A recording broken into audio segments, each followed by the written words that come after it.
From Fairfax, Virginia, this is Out of the Past with Chuck Langdon and Lee Shephard, an in-depth discussion with some of the most fascinating people of our time, many of them with strong area connections. Now, today's Out of the Past. Hello and welcome to Out of the Past. I'm your host, Chuck Langdon, and on my left is veteran broadcaster and co-host Lee Shephard. Lee, how about giving us the introduction for our guest? All right. I'm very honored to have as our guest today the man who I think, and most people here in this area think, is the quickest wit on radio. He's the quickest wit that I know anyway. And he was featured on WMAL radio for more than 30 years. He joined that station in 1960. I think that's 30 years, isn't it? I don't know when you retired, Bill. I don't remember. But he's probably best remembered as the afternoon drive guy, along with Chris Core, on a show called Trumbull and Core. Ladies and gentlemen, Mr. Bill Trumbull. Welcome. Thank you very much. Thank you. Now back to you. It's nice to have you. No, actually, first of all, I want to say that over the years, I've had this phobia that used to be called mic fright. And I've had it, just Willard Scott and I have had the same problem. And there was no cure for it. Now it's called anxiety attacks, see? So today, being on TV, which is not my bailiwick, I took some sleeping pills to make sure that I would... Well, that was fun. That was a good nap, yeah. That show itself was a legend. I told everybody that you were a legend and are a legend. No, most legends are dead, so don't put me there. But the show itself, Trumbull and Core, that show had, oh my goodness, so many firsts. They had an annual parade. Gross National Parade, yeah. How did that start? Well, it's kind of a takeoff from the California Doodah Parade. And we had groups from Fairfax and Montgomery County and D.C. We had marching bands, we had clowns, we had the girls from Hooters. It was really attractive. Had a great time. And it all raised money for the Boys and Girls Club of Washington, D.C. Now, there were also features that I remember, like Jackie Bill, for example. Well, you were Jackie Bill. How did that start? Well, Jackie Bill, I was in a doctor's office one day, and I came across a copy of Reader's Digest, which is all you find. And I saw this list of jokes, so I copied them down and went to work and gave Chris an idea to introduce me as this comic, and I would do these 4 jokes, and that was it. And then somebody said, you ought to do some more of that Jackie Bill. Show business is my life, So I did that, and I kept getting more and more, so we did it once a week on a regular basis, and that's how that occurred. But you're way ahead of me now, Lee. I mean, I got to go back to day one. When did you retire from MAL? 1996. Well, you know, people that I know, and when I left television, I was on every day for years. When I left, for about 2 years, people would say, hey, I see you on TV every night. And then after 2 years, it just died. Then I could go into, bars and things where I wouldn't want to go before. Nobody would watch you a drink. And they wouldn't pay any attention to me. Right. But I still, to this day, hear people talk about you, Trumbull and Core. That's very kind. And that hasn't been on for all these years. Well, I'm surprised it lasted as long as it did, because the first day I was visiting relatives in Chicopee, Massachusetts. And my uncle drove me to Holyoke to this radio station to inquire on how a guy breaks in a radio. So I went in and I spoke to the manager, and he said, well, you got to start at a small station and so on and so forth. I said, thank you very much. He gave me a tour of the 2 rooms, and I went back to New York to sell shoes for Tom McCann. 6 months later, he got a phone call from him, and he says, how'd you like to be our summer announcer? I said, wow, I'll do it, never asking about money or anything. So I went up to Holyoke, Massachusetts, and moved into the YMCA. $40 for the month, for the week was my pay, and $10 for the YMCA. So I had 30 to blow, And the first day at the station, I came in with a shirt and tie on, kind of like today. And the guy behind the board, the guy on the air at the time, his name is Merwin Katz. And Merwin's sitting there in an underwear shirt and a beer can and a cigarette. He says, "You must be the new guy." I said, "Yes, I am." He says, "Go out to the wire machine and rip off the news." Well, that took me a while to figure that out. So I went out there, ripped off this thing called 5-minute summary. He says, "Go on in there and look at it." So I went in the other room, and I'm sitting there looking at it. Next thing I hear is, "Now here's the news of Bill Trumbull." And I look up, and on the air sign is on, and he's looking around somewhere else for a record or something. I got about that far. And he clicks the mic and says, "More news at 8:30. And he played a record, you know. So at 8:30, we did it again. I got about 2 lines in at 8:30. This went on all day till 8:30 at night. And by 8:30 at night, I was so exhausted that I just couldn't. I was too exhausted to be scared. And that was my first day there. So you started as a newsman? No, I started as a jerk. Okay. And then you came to Washington right after that? Well, we got married. My wife and I got married in '56, and in '57 I got drafted and was sent to Fort Myer and was being sent to Special Forces, which turned out to be the Green Berets. And that was not too thrilling, you know. So I found out there was an announcer opening at the Army Band and Chorus at Fort Myer. So I was able to come down for an audition, which I did, and I got the job. And they had an announcer for the band, a fellow named Charlie Woods, and I was the announcer for the chorus. They were doing separate jobs. Up until that time, they were combining, and he would do the announcing for both. Well, Charlie was a piece of work. He did the morning show at Weem. Then he changed his name to Carl Walden, and he worked at GMS. Then he changed his name to Chuck Forrest, and he worked at a rock station. And he was a real go-getter. But he had this thing about introducing the band, the United States Army Band. He'd have these cards written out. And he'd say, "Ladies and gentlemen, the greatest defense of our liberty is a strong defense. Now, Major Hugh Carey and the band play, the greatest defense of our liberty is a strong defense." And he'd walk off, and they'd do that, see. Now, when I came in, I had a little different approach, because I didn't write down anything down. I was ad-libbing. It was fun and dangerous. And so we're at the DAR with the Army Chorus. And I got in front, and I said, "Ladies and gentlemen, it's time now for our tenor, Joe Tribuco. And I just want to say we're all very proud of Joe because he just signed a contract with Metropolitan." And they all clapped and everything. And I said, "I can't think of a better company to be insured with." And they went, "Shh." They didn't get it. They didn't get it. But that's what I did a lot of for 3 years.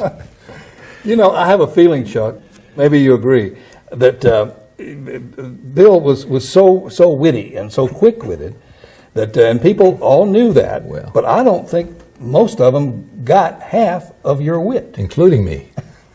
Well, did it help to work with a partner who could also Oh, yes. play off? The thing is that I was much better with a partner. In fact, I started in the afternoon show. And, well, going back to Weem, you know, Charlie Woods I talked about? Yeah. He was a go-getter.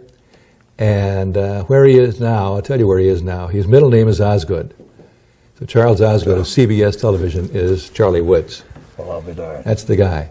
But I got a job at Weem because Charlie was doing the morning show, and they gave me the noon to midnight shift. And that was a lot of fun. Every record was 45. Every record was 2.5 minutes long. So you couldn't go very far in 2.5 minutes to take care of business. And you do that for 12 hours, and you're about to die. You better have a bucket somewhere, you know. But that was Weem.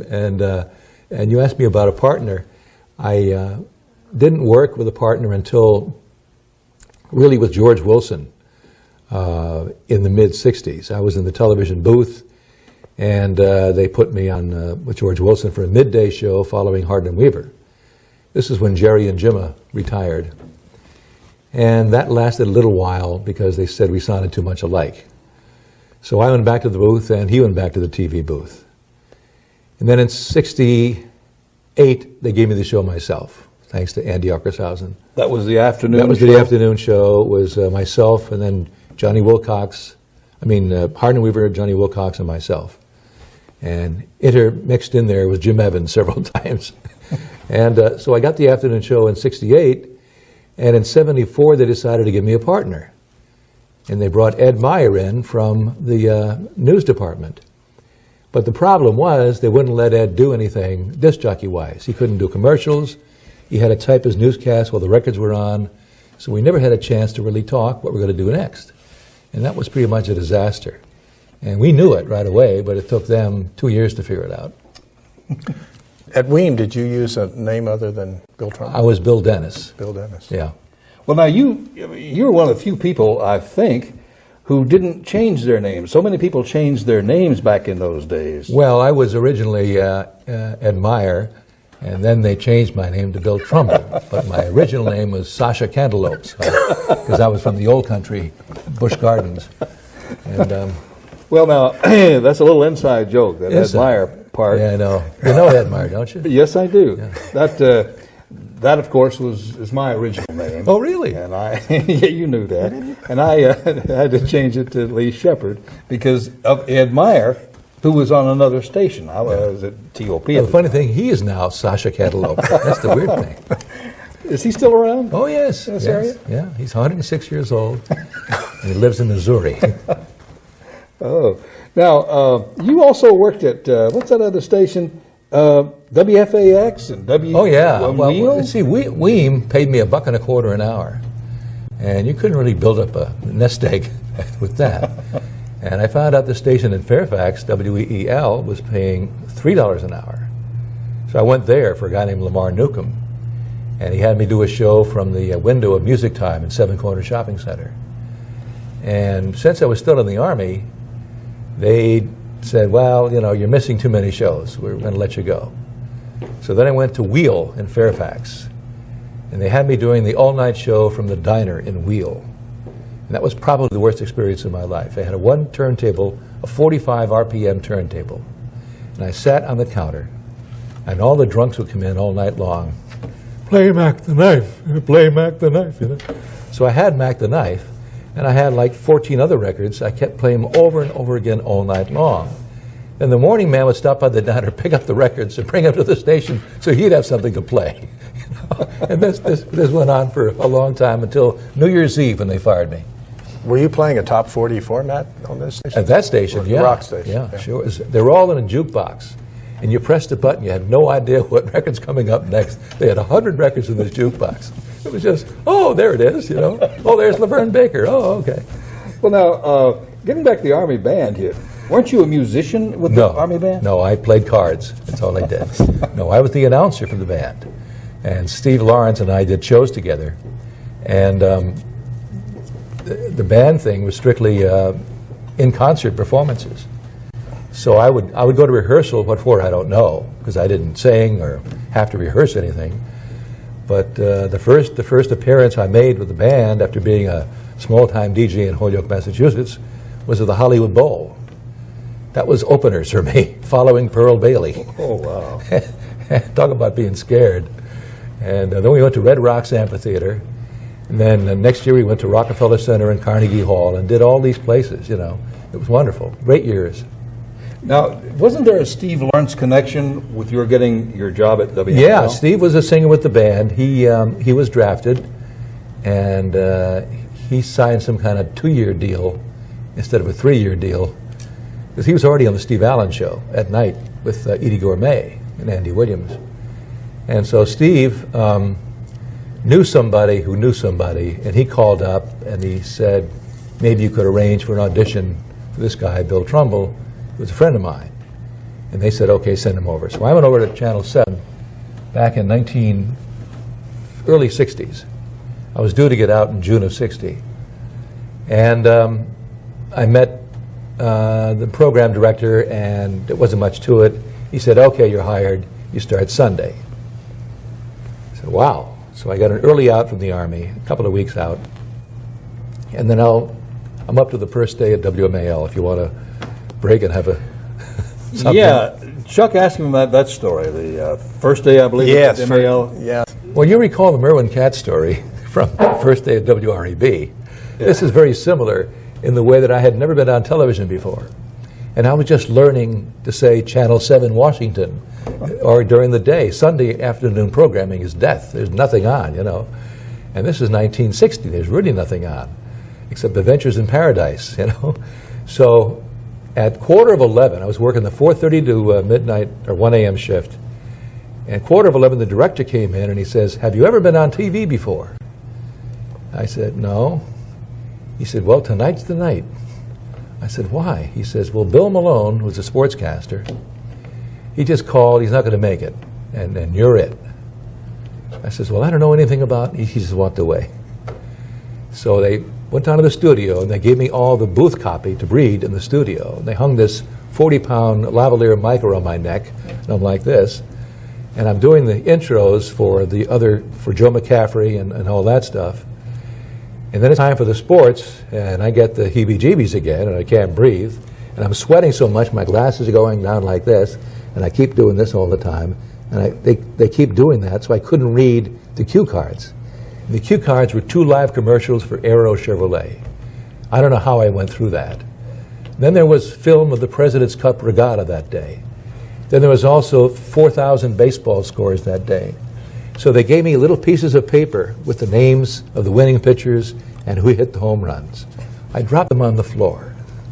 I reached down to pick them up. I had no idea who was pitching for who's hitting. I had pitchers hitting home runs. I had batters getting no hitters. It was a disaster. Oh, my wife saw it. She slept in another room that night. It was just terrible. Is that when they escorted you over to the radio mic? The next day. The next day. The next day, yes. No more television. No more TV. Until today. Well, we won't ask you to read the baseball scores. Now, let's talk about getting back to the Trumbull and Core show that so many people here are familiar with, because it was that the last one that lasted 20 years, and one day when I was working with Ed Meyer on a show called Two for the Road, they came in. They is the word for management.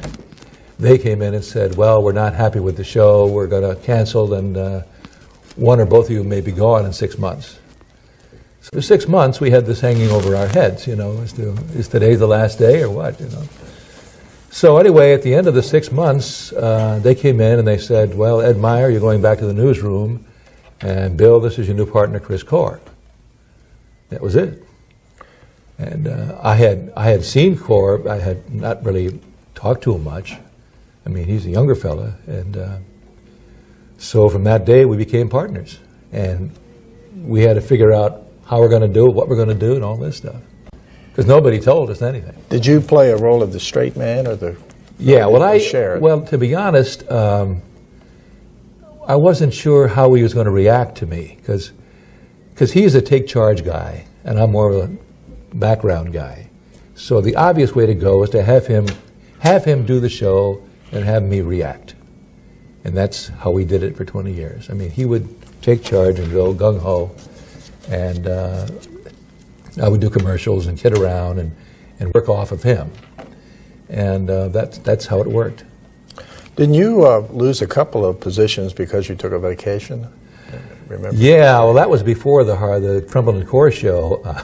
I was given the midday show with George Wilson, as I mentioned earlier, and I went on vacation, and I came back, and I found out they had hired Jim Evans, and George and I are back in the TV booth, you know. And then I got the all-night show, and I went on vacation, and I came back, and I found out they had hired Bill Mayhew for the all-night show, so I went back in the TV booth. But what they did, the sneaky thing they did was, in those days, if you worked a six-day shift, you had a 25% increase in your salary for the 6th day. So that was like, wow, that was great. But what they did was, when I got the all-night show, they had me work Tuesday through Saturday, and they had Dave McConnell, who is now on TOP and one of the best political reporters in town. He was doing Monday nights. So they got me for the same rate as before. So did you ever take a vacation again? Oh, yeah, I did, sure. Well, I have a feeling you kind of got back at him because I don't know that you announced that you were retiring, did you? How did that work? Well, To be honest, I gave him a year's notice. And I said I'd like to retire when I'm 62, and that was many years ago. And I said, I'll give you a year to find my replacement. And they said, okay. I wish they hadn't said okay. They didn't say, well, we can't let you go. They said, okay. So my wife is now living in North Carolina, and we had our house for sale in Urbana. And that was the year of the horrible housing market, when everything was right down.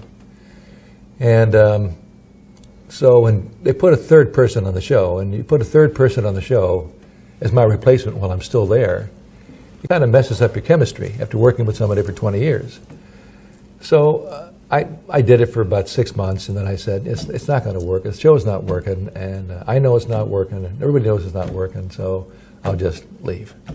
So I said goodbye, and I didn't say goodbye on the air. I just said goodbye, and I walked out the door July 5th of 1996.